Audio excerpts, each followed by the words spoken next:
Now let us take the example of a leaf. Again, this is an example of relative growth only. Supposedly I have a leaf of this size. Okay.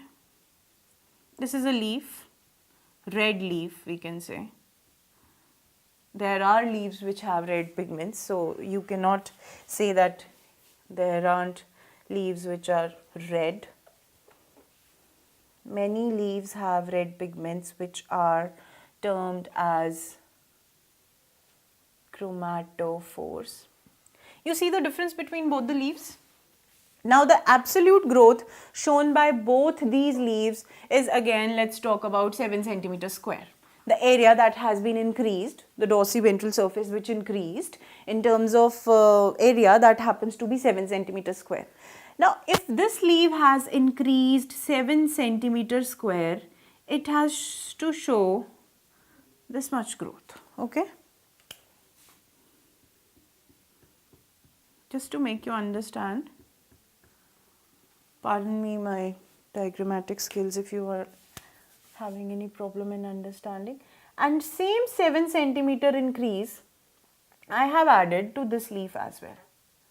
Now as quite evident this picture is, you see that the absolute growth was similar, but the relative growth varies over here. This has a higher relative growth and this one is having lower relative growth. And from that point of view, we can term that the efficiency index of this leaf is more. That means this much living matter is giving rise to this much living matter. That is quite more than the living matter which is expected to show the same growth.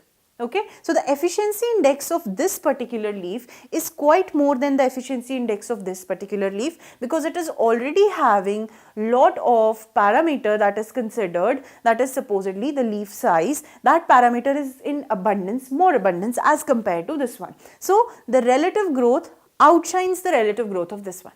This is the concept of relative growth, and the absolute growth would be common for both, because it is the only thing that we consider in absolute growth is the increase, that is the growth which has been observed. It could be increase in length, it could be increase in size. So that particular I'm rubbing this length because we are considering the leaf example. That was not length, we are taking area over here. So basically absolute growth, as the name suggests, is an absolute term, while the relative growth has a relation with something which is previously present, and that is determined by the efficiency index. More is the efficiency index, the growth would be observed, that would be of a higher degree. The relative growth would be more as compared to that particular plant which is having a lower efficiency index. So basically this is all about the growth rates which are observed in the plant. We are going to discuss next how the measurement of growth takes place. Thank you.